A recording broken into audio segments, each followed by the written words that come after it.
அருமேல் ஜப வேளையில் ஒரு கையளவு மேகம் காண்கிறேன்.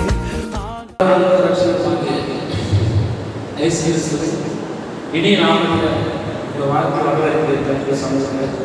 சபையை எப்படி நடந்து கொள்ள வேண்டும் அப்படின்றது நான் சொல்ல சபை என்பது முதலாவது அது ஒரு குடும்பமா இருக்கு. எடுத்துக்கொள்ள எபேசியர் 3ஆம் அதிகாரம் 15வது வசனம் வாசிங்க. எபேசியர் 3ஆம் அதிகாரம் 15வது வசனம் வாசிங்க. நம்முடைய கர்த்தராய் இருக்கிற இயேசு கிறிஸ்துவினுடைய பிதாவை நோக்கி முழங்கால் படியிட்டு நீங்கள் அவருடைய ஆவியினாலே உள்ளான மனுஷனின் வல்லமையாய் பலப்படுவோம். விசுவாசத்தினாலே கிறிஸ்து இயேசுக்குள் உங்கள் இருதயங்களில் வாசமாய் இருக்கவும் நீங்கள் அன்பிலே வேரூன்றி நிலை பெற்றவர்களாகி சகல பரிசுத்தமும் அகலமும் நீளமும் ஆழமும் உயரமும் இன்னதென்று உணர்ந்து அறிவு கெட்டாத அந்த அன்பை அறிந்து கொள்ள வல்லவர்களாகவும் தேவனுடைய சகல பரிபூரணத்தாலும் நிறையப்படவும் அவர் தமது மகிமையுடைய ஐஸ்வரியத்தின்படியே உங்களுக்கு அனுகிரகம் பண்ண வேண்டும் என்று வேண்டிக் கொள்கிறேன். அல்லேலூயா. சபை ஒரு குடும்பம். ஆக நாம் ஒருவர் நம்புவதுடன் ஒருவரை ஒருவர் மதித்தும் பொறுத்தும் வாழ வேண்டியது சபை. அல்லேலூயா. முதல்ல சபையில் இருக்கிற மதிக்க கற்றுக்கொள்ளுங்கள். முதல் திருச்சபையில் ஊழியக்காரர்களை மதிக்க வேண்டும். இரண்டாவது திருச்சபைக்கு வருகிற பிள்ளைகளை நாம் மதிக்க வேண்டும். உலகத்தினுடைய ஆட்களாக நாம் செயல்படுகிறோம். வெளியில இருந்து முக்கியத்துவம் கொடுக்கிறோம்.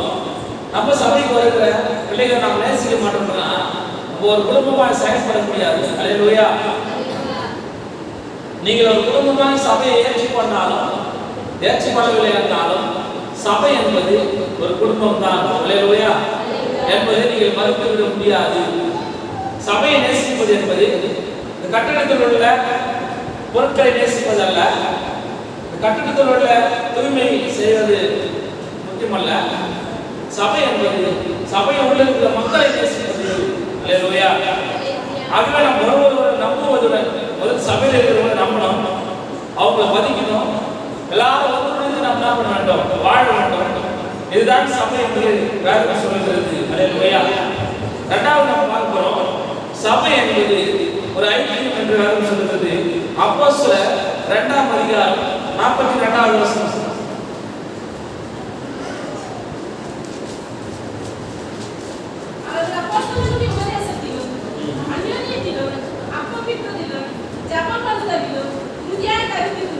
ஐயா, சபை என்பது அப்போஸ்தலருடைய உபதேசத்திலும் அந்நியனிலும் அப்பம் பிற்குதலிலும் உறுதியாய் கருத்திருக்க வேண்டும் என்று வேதம் சொல்லுகிறது.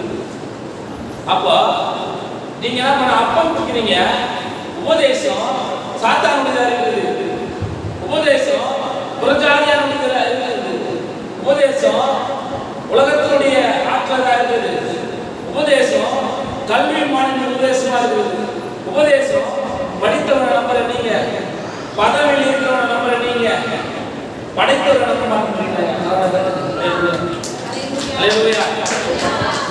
படித்தவர்களை நம்புகிறோம். எக்ஸாம்பிள் டாக்டர்ஸ் எல்லாரும் நம்புறோம். ரெண்டாவது பதவி அதிகாரத்தில் இருக்கிறவங்க என்ன பண்றீங்க, நம்புறீங்க, பொலிட்டிக்கல் லீடர்ல. ஆனா கிரியேட் பண்ணாரு, உண்டாக்குனாரு, பூமியை படைச்சு அவங்களெல்லாம் உண்டாக்குனாரு, கிரியேட்டர் என்ன பண்ணுறோம், நம்ப மாட்டோம். அல்லேலூயா.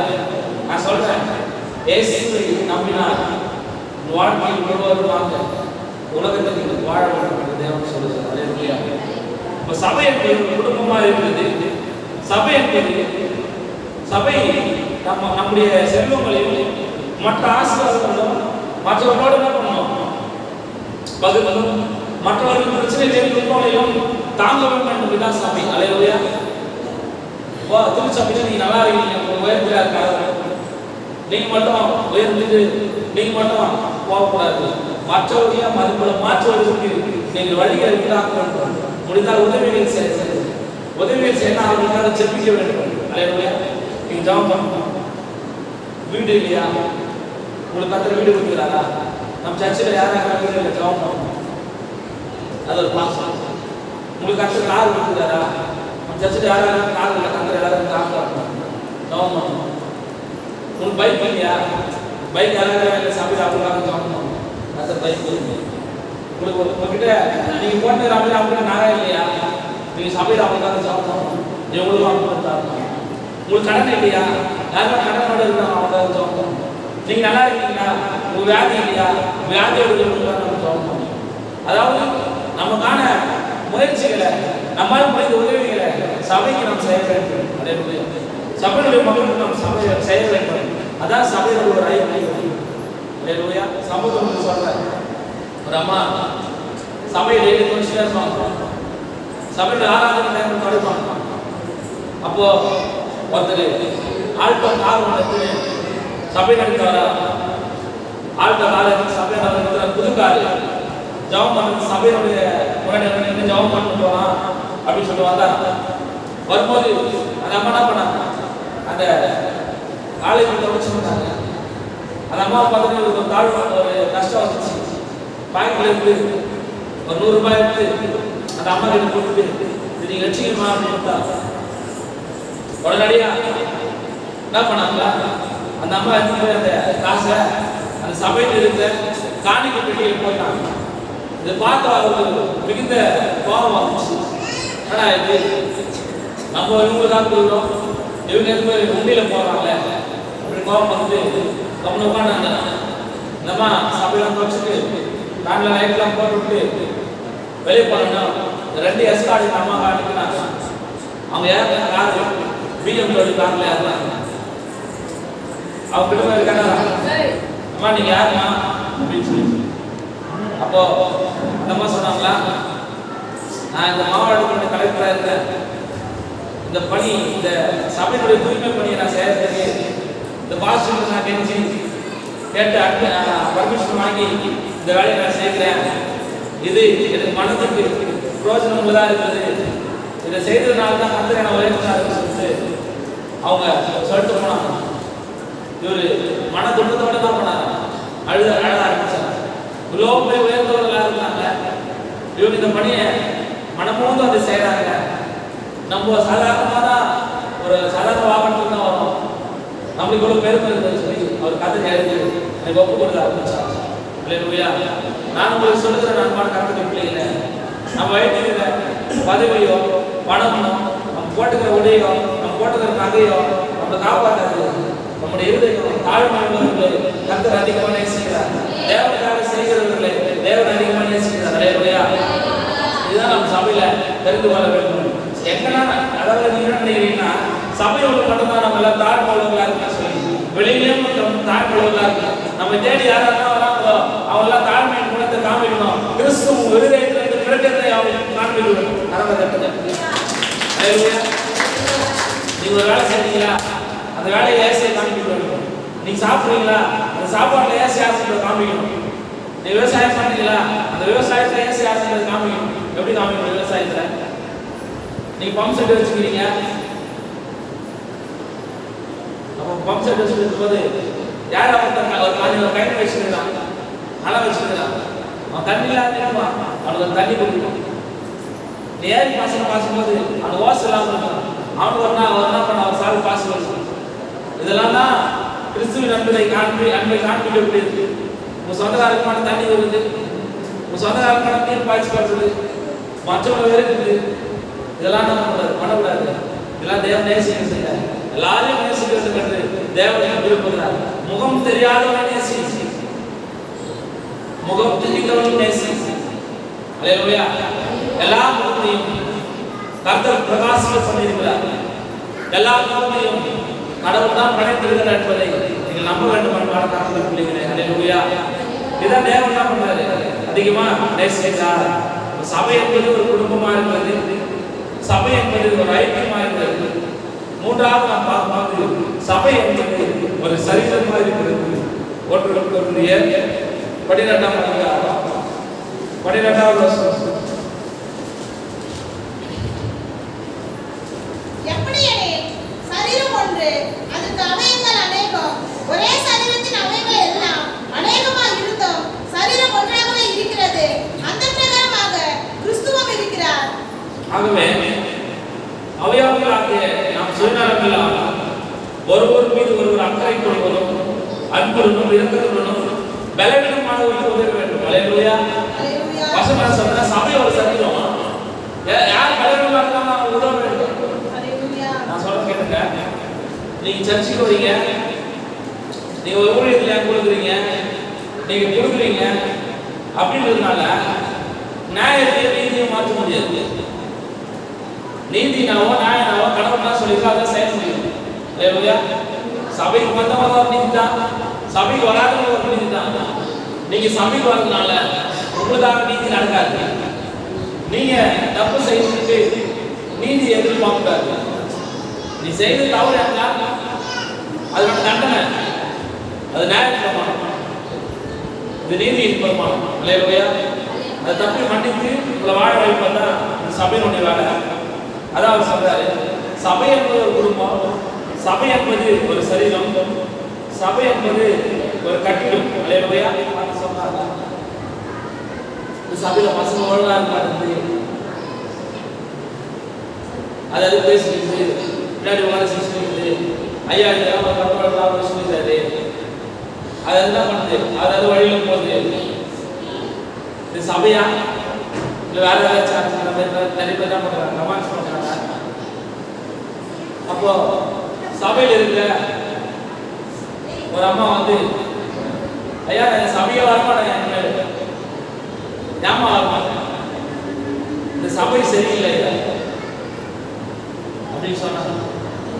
சரிம்மா நம்ம சபையில் இல்லை, வேற ஒரு சபை சரியில்லையா, என்னம்மா சபை சரியில்லை, ஒருத்தர் பின்னாடி போன் பண்ணுறாங்க, ஒருத்தர் சிரிச்சுக்கிறாங்க, ஒருத்தர் ஜெபிக்காம உட்காந்துக்கிறாங்க, பின்னாடி என்ன பண்ணுறாங்க, ஊருக்காரர் பேசிக்கிறாங்க, ஒருத்தர் என்ன பண்ணுறாங்க குழந்தையில வச்சு விளாண்டுக்கிறாங்க. இந்த சபையை சரியில்லையா, நான் மட்டும்தான் இல்லை ஒழுங்கா இருக்கு சொன்னாங்க. அப்போ அவர் தான் சொன்னாரா, சரிம்மா நீ சபைக்கு வந்தாவில்ல, ஒரு டம்ளர் நம்ம தண்ணி தரேன், அந்த தண்ணி எடுத்துங்க, நீ சபையை ஒரு 3 ரவுண்டு சுற்றி வாங்கன்னு சொன்னாங்க. அந்த தண்ணி கீழே ஊதாம நீ சுற்றி வாங்க, ஒரு கண்ணாடி டம்ளர் தண்ணி கொடுத்து ஃபுல்லாக தண்ணி வந்து இது நீ கீழே ஊத்தாம தான் பண்ண 3 ரவுண்டு சுற்றி வாங்கன்னு சொன்னாங்க. சபையை சுற்றி வாங்கன்னு சொன்னாங்க. அந்த அம்மா என்ன பண்ணாங்களா, அப்படியே நான் 3 ரவுண்டு சுற்றி வாங்கணும்னா தண்ணி நான் ஊற்றுறேன், அப்படியே ஐயா நான் ஜெயிச்சிட்டேன் அப்படின்னு சொன்னேன். இப்போ அவர் கேட்டாரா, எடுமா அந்த தண்ணி நீ ஊத்தாம பத்திரமா இருப்பாங்க அப்படின்னு கேட்டாரு. ஐயா என் கையும் என்னோட கண்ணும் இந்த தண்ணி மேலேயே இருந்தது, அதை ஊற்றக்கூடாதுன்னு கவனமா இருந்தேன் அப்படின்னு சொல்லி அவங்க சொன்னாங்க. அது போலதாமா கிறிஸ்தவ வாழ்க்கை என்பது நீங்கள் எப்பொழுது என்ன பண்ண வேண்டும், உங்களுடைய வாழ்க்கை நீங்கள் பாவத்தில் விழாதபடி எச்சரிக்கையாய் உங்களை பார்த்து நீங்கள் பார்த்துக் கொள்ள வேண்டும், மற்றவர்களை பார்க்காதீங்க போயிருக்காங்க அப்படின்னு சொன்னாங்க. அல்லேலூயா. அப்போ நீ உலகம் முழுவதும் எடுத்துக்கொண்டாலும் எல்லா சபைகளிலும் இப்படிப்பட்ட மனிதர்கள் இருக்கத்தான் செய்வார்கள். அதுக்காக இந்த உலகத்தை விட நீ போய்விட முடியுமா? அதாவது ஆண்டவர் சொன்னாரு, மனுஷன் உலகம் முழுவதையும் ஆதாயப்படுத்திக் கொண்டாலும் தன் ஜீவனை நஷ்டப்படுத்தினால் அவனுக்கு லாபம் என்ன? அல்லேலூயா. அப்படின்னு சொல்லி நீங்க தெரிந்து கொள்ள வேண்டும். மனிதனாக இருக்கிற எல்லாரும் உங்கள் வாழ்க்கையில் 1000 விஷயத்தை நீங்க பார்த்துருப்பீங்க. திருமணத்தை பார்த்துருப்பீங்க, பிள்ளை பேரை பார்த்துருப்பீங்க, உங்களுடைய முன்னோர்களை பார்த்துருப்பீங்க. உங்க வயது அதிகமா இருக்கலாம், அனுபவங்கள் அதிகமா இருக்கலாம். ஆனா அந்த சபை என்ன சொல்லுது என்றால் எல்லாரையும் நேசிக்க வேண்டும் என்று சொல்லுகிறது. அல்லேலூயா. அல்லேலூயா. அதான் வசனம் சொல்லுது, சபை எப்படி கட்டிடும். எபேசியர் 2:19 வசனம்.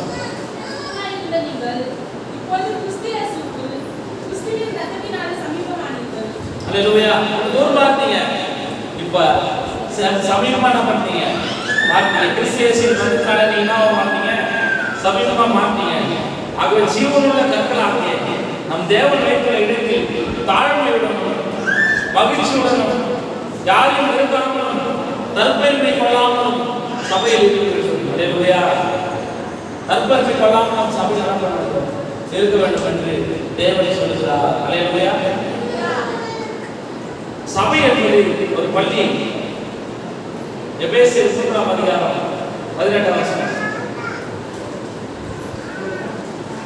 சகல பரிசுத்தவான்களோடு கூட கிறிஸ்துவின் அன்பின் அகலமும் நீளமும் ஆழமும் உயரமும் உயர்ந்து உணர்ந்து அறிவு கெட்டாத அந்த அன்பை அறிந்து கொள்ளும் அளவுக்காகவும் தேவனுடைய சகல பரிபூர்ணத்தாலும் நிறையப்படவும் அவர் தமது மகிமையுடைய ஐஸ்வரியத்தின்படியே. கவனிங்க அன்பான கர்த்தருடைய பிள்ளைகளே, சகல அறிவையும் உங்க அறிவு கெட்டாது, உங்க புத்தி கெட்டாது.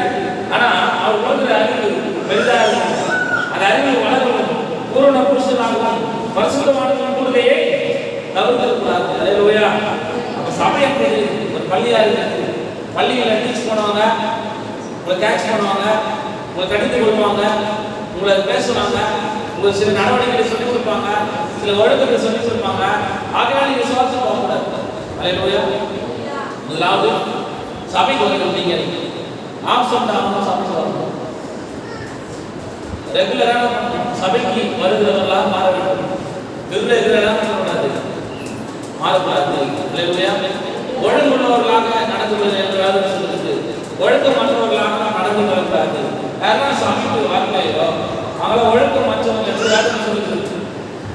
ஒழுக்கம் உள்ளவர்கள் எப்படிப்பட்டவர்களோ அதை நம்ம ஒழுக்கம் உள்ளவர்களாக தான் பண்ண வேண்டும், செயல்படுத்த வேண்டும். அல்லேலூயா. அல்லேலூயா. சபை என்பது ஒரு மந்தை என்று சொல்லுகிறது. 2ஆம் அதிகாரம் 25ஆம் வசனம். சிதறுண்ட ஆடுகளைப் போல இருந்தீர்கள், இப்பொழுதோ ஒரு ஆத்துமாக்களுக்கு மேய்ப்பரும் கண்காணியுமானவருக்கு திரும்பப்பட்டிருக்கிறீர்கள். கவனிங்க, இந்த சபை ஆரம்பிக்கிறதுக்கு முன்னாடி சிதறுண்டு கிடந்தோம். ஒருவர் கறிக்கடையிலையும், ஒருவர் மீன் கடையிலையும், ஒருவர் குடும்பத்திலையும், ஒருவர் என்ன பண்ணீங்க நெய்வேலியிலும், எல்லா இடத்துலையும் சிதறுண்டு கிடந்தீங்க. சபை ஆரம்பித்த உடனே நம்ம எல்லாரும் என்ன பண்றோம்? ஒரு மீன் தான் பண்றோம், ஒரே மண்டையாக மாறி இருக்கும். அல்லேலூயா.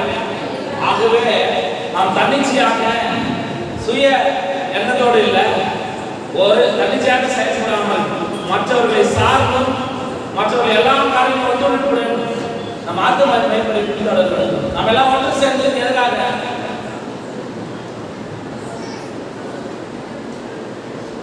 நம்ம ஒரு கட்சி தொடர்ந்து அல்லேலூயா. நிறைய பேர் கட்சி தொடர்ந்து ஓட்டத்தான் போறது இல்லை.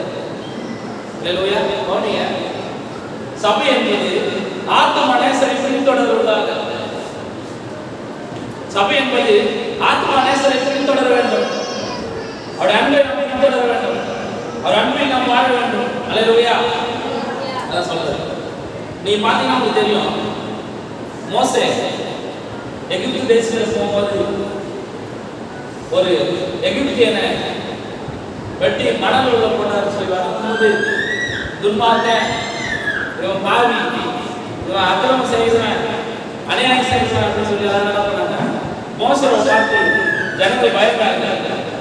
ஆனா இயேசு கிறிஸ்து கர்த்தர் மோசேயை பார்த்து தான் சொல்றாரு, இந்த மோசே என் வீட்டில் எங்க உண்மையுள்ளவனா இருக்கிறான். அல்லேலூயா. இந்த மோசே என் வீட்டுல என் வாசஸ்தலத்துல எல்லா வருஷமும் உண்மை உள்ளவனா இருக்கிறான் அப்படின்னு தேவனே சாட்சி கொடுத்தார் மோசே. அவங்களுக்கு சொல்லுகிறேன், ஒருவேளை உலகம் நம்பாம இருக்கலாம், உலகத்தில் இருக்கிற மனிதர்கள் இருக்கலாம், உலகத்தில் இருக்கிற கொலைகாரன் சொல்லலாம், விபச்சாரம் சொல்லலாம், ரவுடின்னு சொல்லலாம், கட்ட பஞ்சாயத்து சொல்லலாம், உங்களை என்ன பண்ணலாம், ஒழுக்கம் இல்லாமல் சொல்லலாம், குடிகாரன் சொல்லலாம், பதவி உயர்வு கிடைத்தவன் சொல்லலாம், பெருமை கிடைத்தவன் சொல்லலாம், எதை வேண்டினாலும் உலகம் நம்ம சொல்லிட்டு போட்டோம். சுவிசேஷத்தை அறிவிப்பது நம் கடமையாக இருக்கிறது. கடவுள் தட்டுங்க. அல்லேலூயா.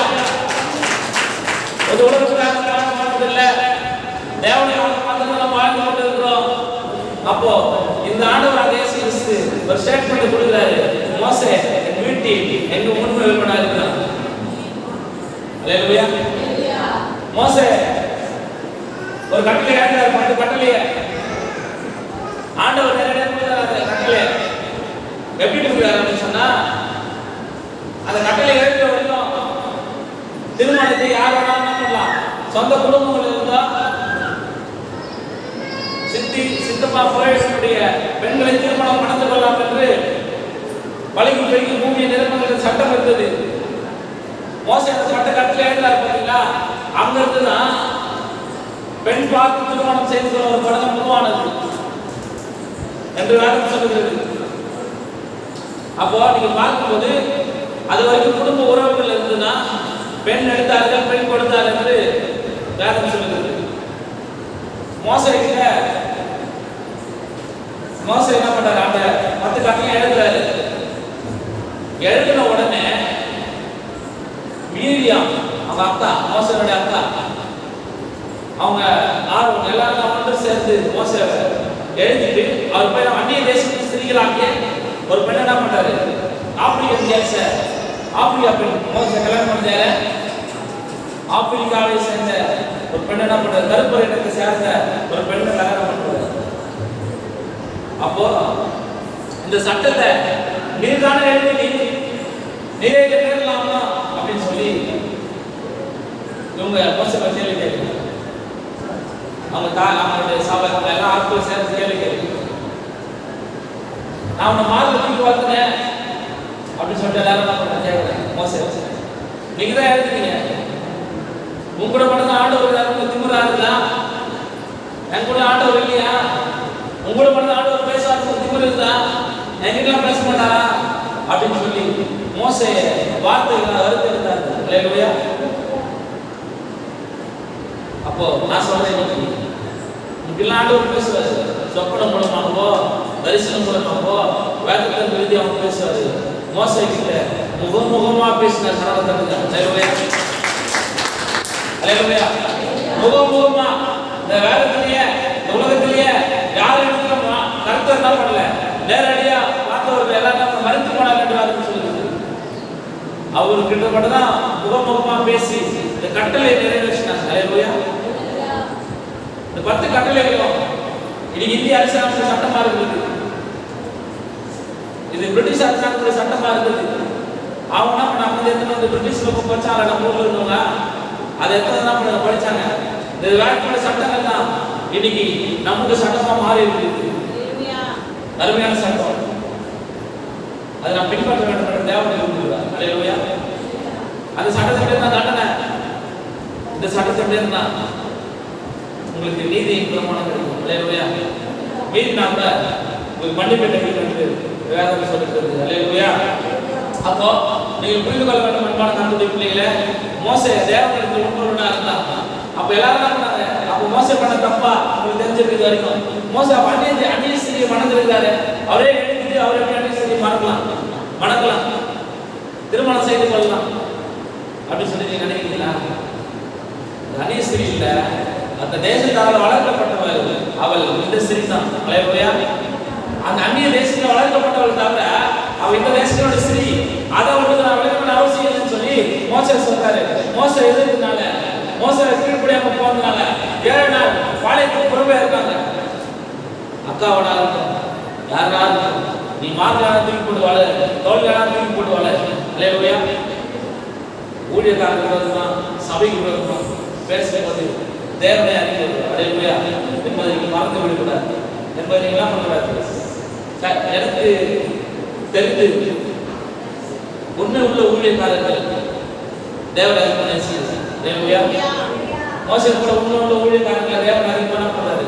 நேசிக்கிற ஒரு அறிவு தேவனை எல்லைக்கு பார்த்தாரு. உயிரிழைக்கு மாறிச்சு ஆழியான்னு சொல்லி யாரும் தெரியும், தேவனை தெரியும் என்பதை நீங்கள் புரிந்து கொள்ள வேண்டும். அல்லேலூயா. அவங்களுடைய பார்ப்பது இல்லை, அவங்க நடையை பார்ப்பது இல்லை, அவங்க செய்கையை பார்ப்பது இல்லை, அவங்க இருதயத்தை பார்க்கிறார். அல்லேலூயா. இருதயத்தை அவர் பார்க்கிறார். நான் வெள்ளை சட்டை நல்ல பேண்ட் போட்டுக்கிறேன், நீ கலர் சட்டை போட்டுக்கிற, வெள்ளை சட்டை போட்டுக்கிறதால என்ன கத்த நேசிக்கிறாரா? கலர் சட்டை போட்டுக்கிறதால கத்த நேசிக்கிறார். அல்லேலூயா. நான் முடி கொஞ்சம் கம்மியாக வச்சுக்கிறேன், முடி கொஞ்சம் அதிகமாக வச்சுக்கிறான், ஆனால் கத்த அவன் முடி வச்சுக்கிறா நேசிக்கிறா கொண்டு வரான். நான் தொலைதோறும் பேண்ட் போட்டுக்கிறேன், அவன் டைட்டாக பேண்ட் போட்டுக்கிறான், ஆனால் தொலைதோறும் பேண்ட் போட்டதான் எனக்கு பிடிக்கும், டைட்டாக போட எனக்கு பிடிக்காதுன்னு சொல்றாரா? யார் 10,000 நகை போட்டுருக்கீங்களோ அவங்க தான் எனக்கு பிடிக்கும், கொஞ்சம் நகை போட்டு எனக்கு பிடிக்காதுன்னு சொல்றாரா? அது உடையும் இதெல்லாம் பார்க்கிறவர்கள இருதயங்களை பார்க்கிறவராக அல்லேலூயா. அதிகமா நேசிக்கிறவராக அல்லேலூயா. ஜிப்பா போடுறதா கர்த்தர் நேசிப்பாரு, வெள்ளை துணி போடுறதா கர்த்தர் நேசிப்பாரு, கருப்பு துணி போடுறதா கர்த்தர் நேசிப்பாரு. இதெல்லாம் கிடையாது.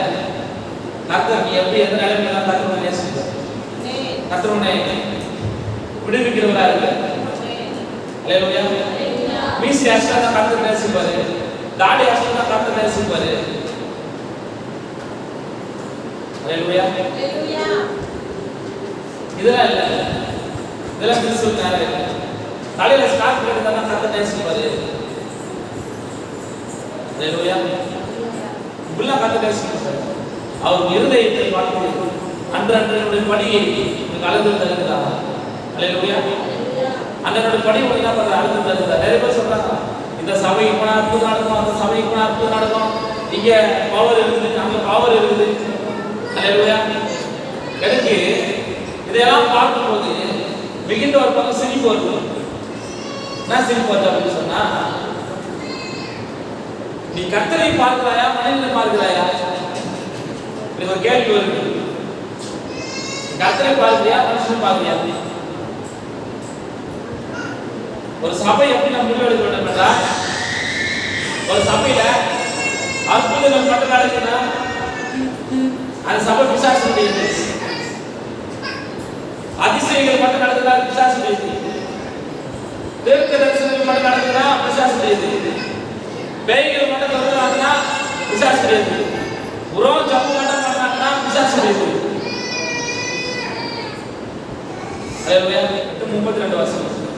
சத்தியத்தை அறியுங்கள், சத்தியம் உங்களை விடுதலையாக்கும் என்றார். அல்லேலூயா. எது உங்களை விடுதலையாக்கும்? நோயிலிருந்து, வியாதியிலிருந்து, பாவத்திலிருந்து, அக்கிரமத்திலிருந்து, துரோகத்திலிருந்து சத்தியத்தை அறியுங்கள். சத்தியம் விடுதலையாக்கும். இந்த வசனத்தை நீங்க புரிஞ்சுட்டீங்கன்னா யார் வீட்டு ஞாபகம் தேவையில்ல, யார் வீட்டு என்ன பண்ண தேவையில்ல, மனசு கலக்க தேவையில்ல. அல்லேலூயா. யாரும் உங்களுக்கு தீர்க்க தரிசனம் சொல்ல தேவையில்ல. நீ இந்த வசனத்தை கேட்டு அதன் பிரகாரம் செய்ய வேண்டும் என்று தேவன் விரும்புகிறார். அல்லேலூயா. தேவன் விரும்புகிறார். அன்பான கர்த்தருடைய பிள்ளைகளே, நீங்கள் தெரிந்து கொள்ள வேண்டும், புரிந்து கொள்ள வேண்டும், நீங்க அன்பான நடந்து கொள்ள வேண்டும். உடையையும் உணவையும் அவர் பார்ப்பதல்ல,